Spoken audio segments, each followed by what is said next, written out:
All right. Hi, everyone. All right, well, welcome. Good morning, Ella. All right, well, help me welcome Karen Pittman and J. Smith Cameron.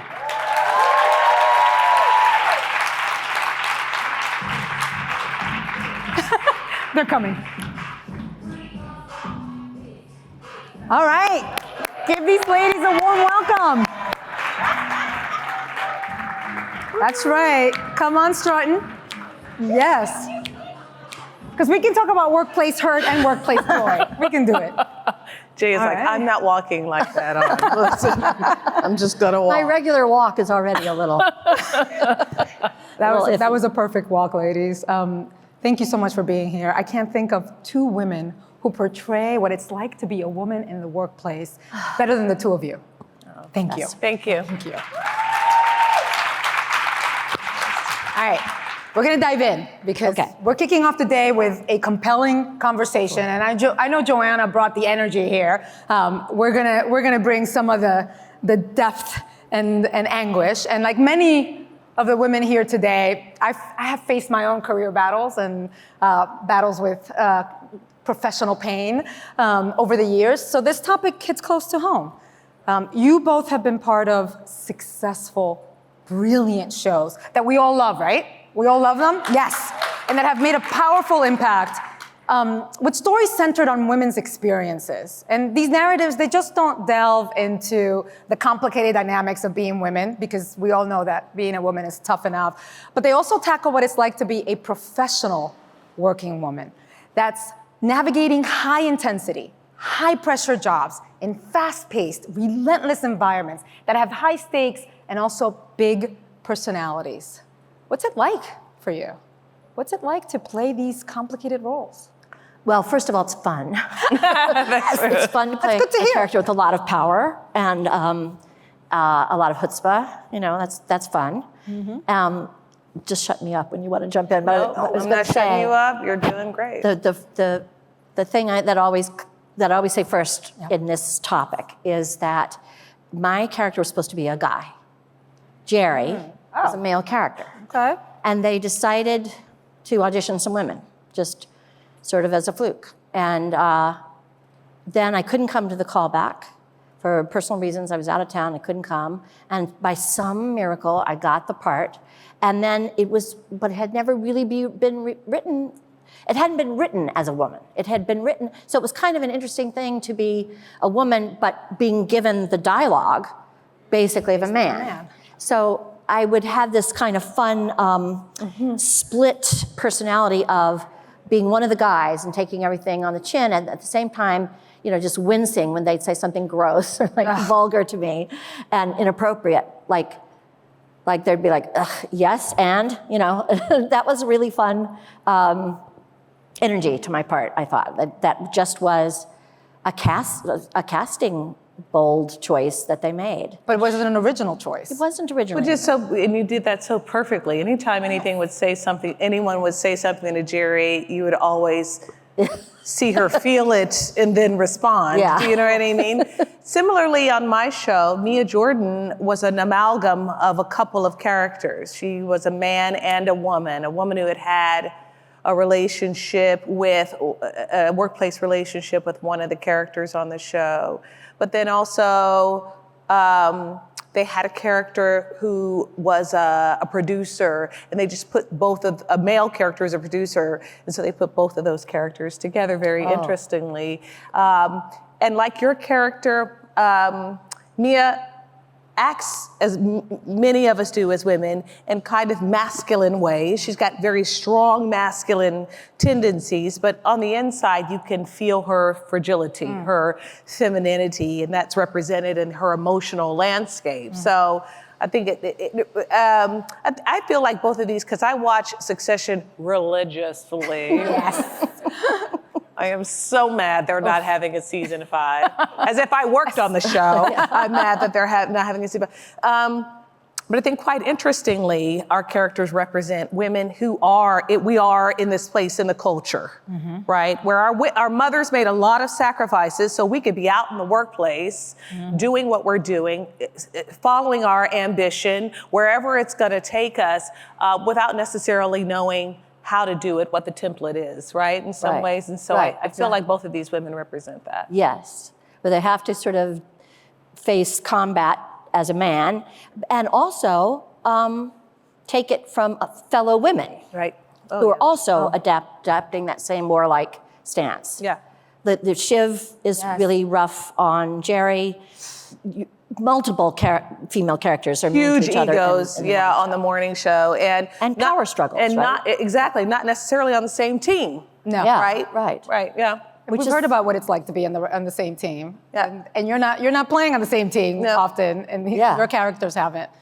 And you've just said it. I was just going to call you Jerry. Goodness, this is how tied I am to their characters. It Jay. happens. But your characters are facing head-on the many systems and barriers that get in the way of gender parity.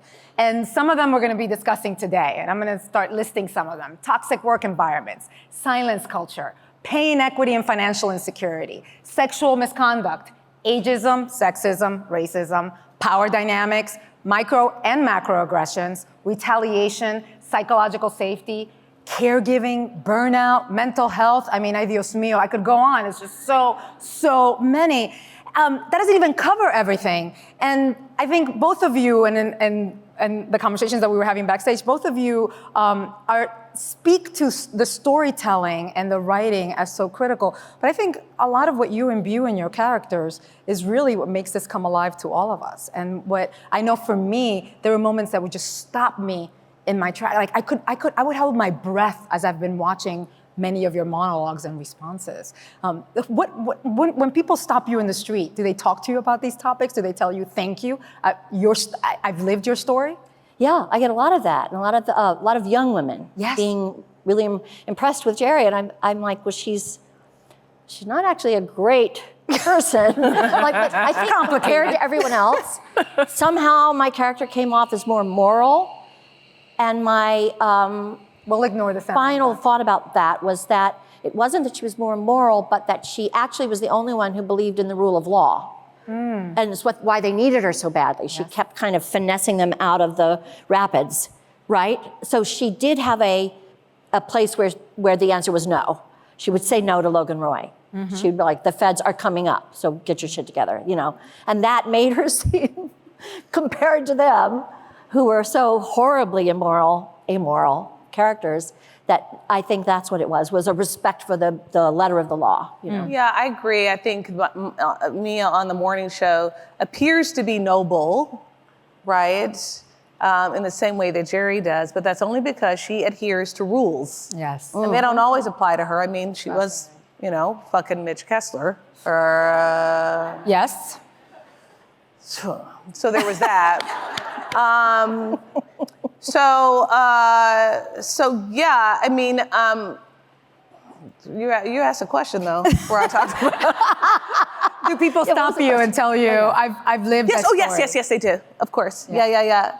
I also think because it's just this in the early 21st century conversation about what it is for women of color to be in the workplace and moving this far forward. Like, we weren't having this conversation on the Jeffersons or Sanford and Son or Good Times, or who else? Julia, or these weren't conversations we were having. And suddenly there's How to Get Away with Murder, there's Scandal, there's dramas that depict women of color far out in the workplace, doing well, making money, and completely, dealing with all of the things that they deal with. So yeah. So to what do you attribute that shift in storytelling? That these stories about women in the workplace, women across cultures and races, and women who are playing strong characters, women whose stories, even though originally it seems for both of you the story wasn't centered on a woman, Right. because you played it, it was. Right. Well, I attribute it, we talked about this before at the circle, I attribute it, in 2020 when George Floyd died, there was a lot of reckoning that we did as a global community. Yep. People were protesting in Germany and here, and it wasn't just a conversation around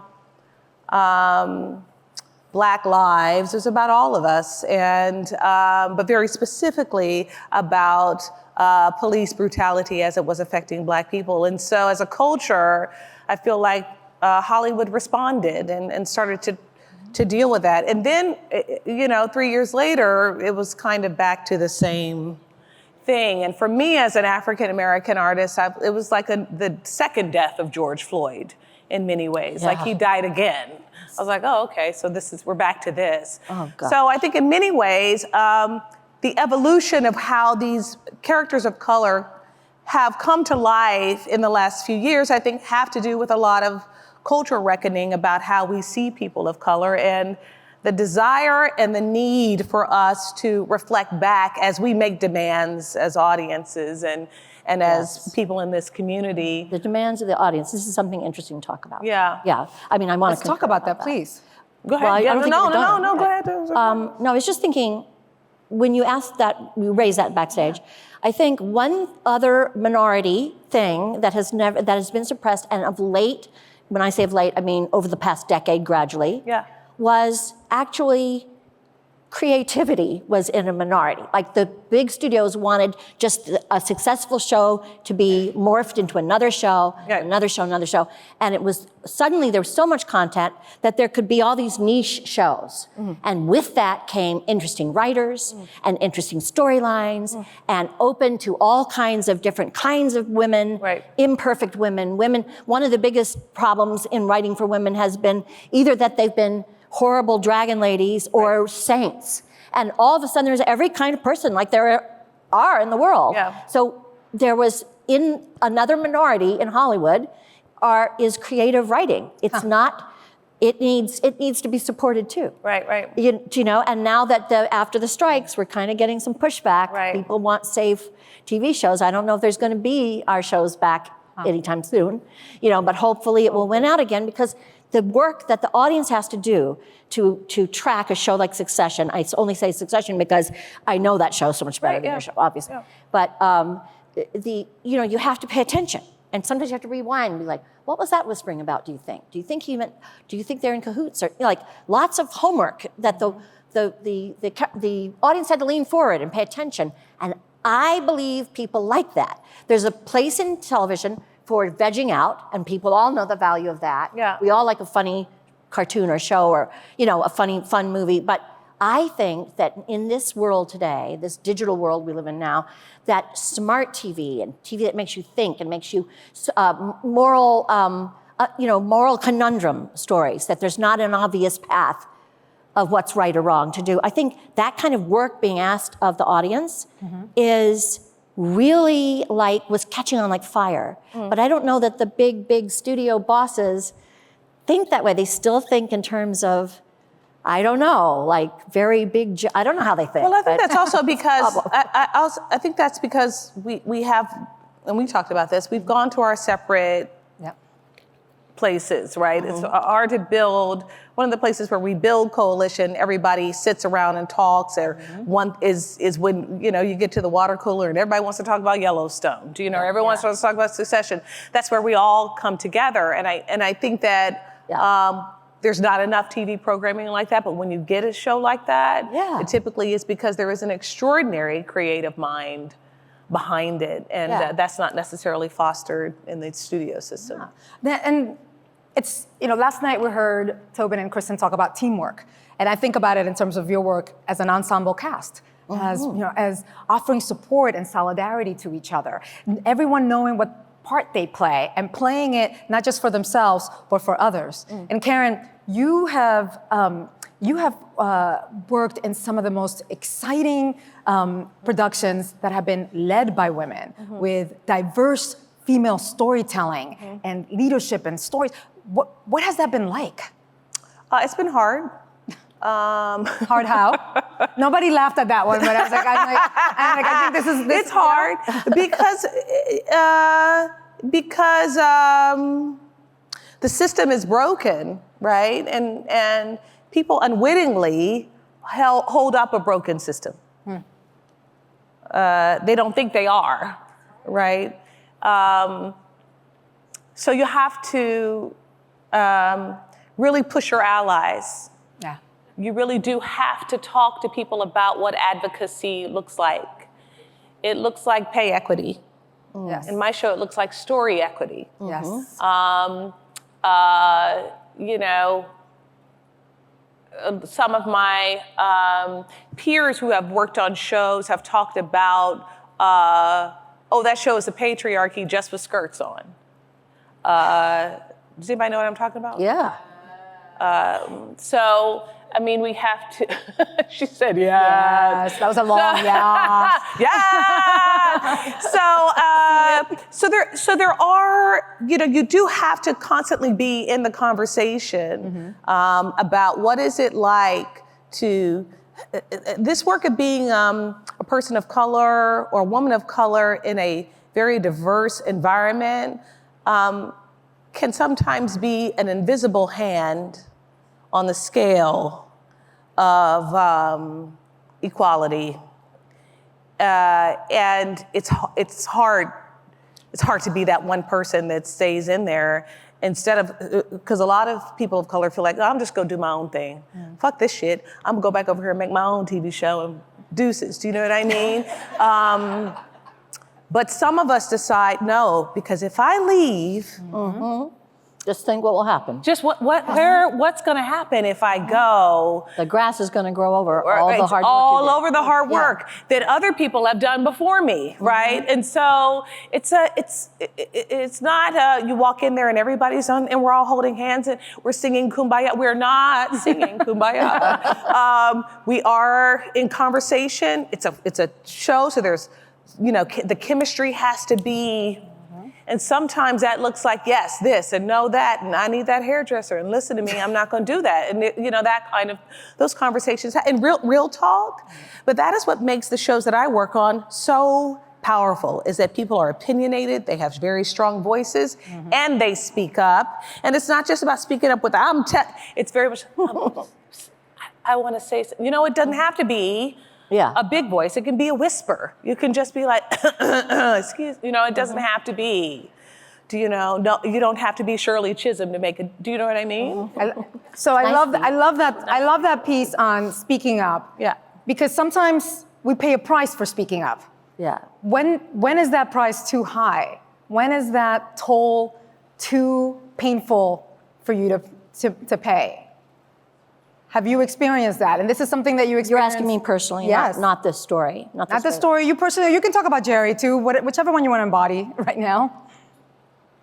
I don't know. I mean, okay, this is something I've not thought through myself, so just bear with me. But when it was introduced to me that they'd come up with this idea for Roman and Jerry to get involved, first I was like, why?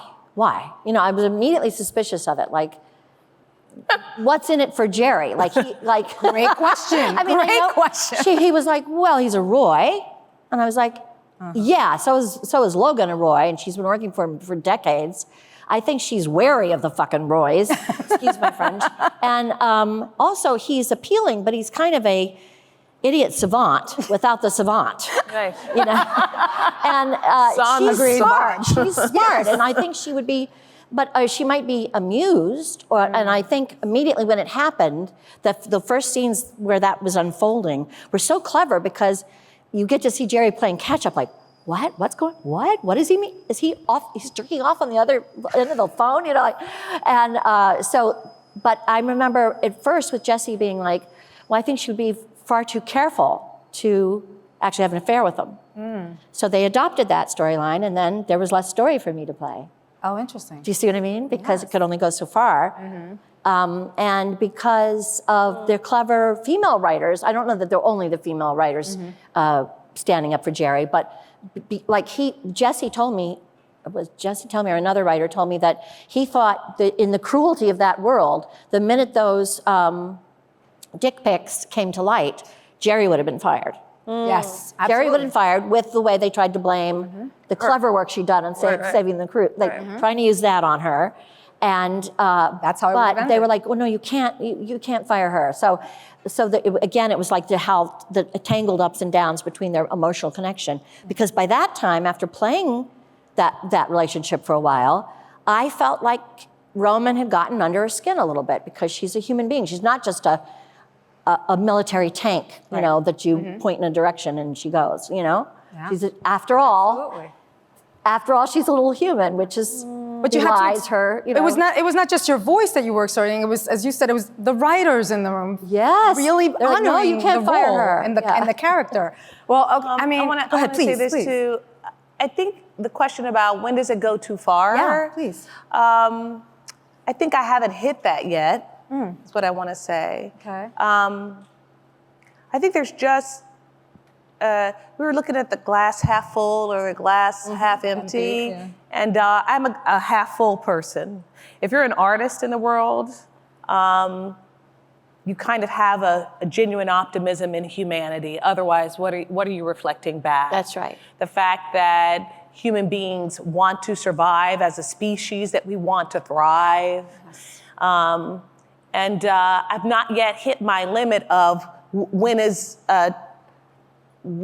too much, when have I gotten too much? But I will tell you that communities like this, rooms like this, and the support that I get from women is so significant. It really is about building a community of women.